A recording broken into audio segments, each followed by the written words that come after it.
Take a look at your blueprint. Hipan, hooray!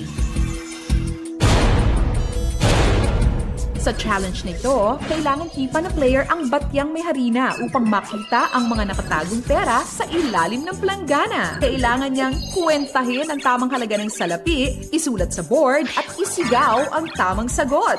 Ang huling makakagawa ng challenge ang ma-eliminate. Nung sabi mo, nakaraming girlfriend, lahat sila nilalabas mo sa mga date, makain kayo sa labas. Gumol, gano'n ba yun? Ako pa po dinidate nila eh. Eto, subukan natin. Long, Yes, Rox, Luis. and Kuya Raymart, samahan niyo kami dito. Long, kunwari, niyaya mo ang iyong binibini na si Roxanne mag-date. Nagkataon, yan ang dalawang kuya niya. Hi, Rox. Ayo. Ano, handa ka na ba? Teka, bago tayo lumabas, pwede bang paalam ka muna sa mga kuya ko? Wait lang patayin ko lang yung kotse ko. Yung force. Yaman mo talaga? Yes, oo. Ano?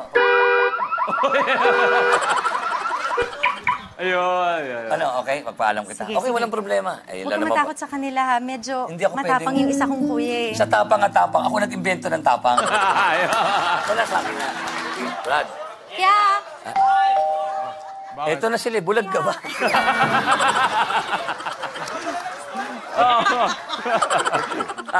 Kuya, huwag kayong mag-alala ha. At protektado sa akin tong kapatid nyo. Ikaw pare, medyo maliit ka lang. Alam ko na medyo hindi ka gano'n ka. Tandaan mo yung sabihin ko sa'yo. Walang mangyayari sa kapatid mo. Ano?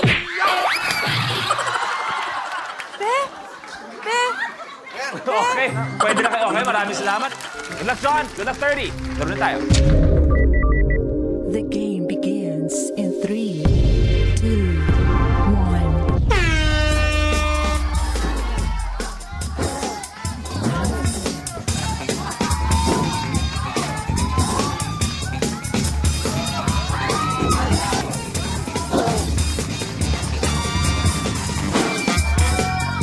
Tingnan mabuti. Kailangan isulat at sabihin kung magkano. Hindi pwedeng sulat lang. Sulat at sabihin kung magkano. Baka pwede na yan. Bilangin nyo. Subukan nyo tingnan. Tandaan, isulat at sabihin kung magkano.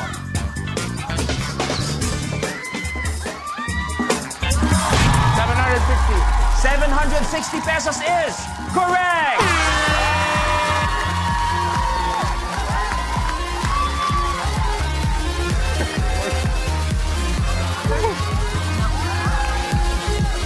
John, your game is over. Maraming salamat!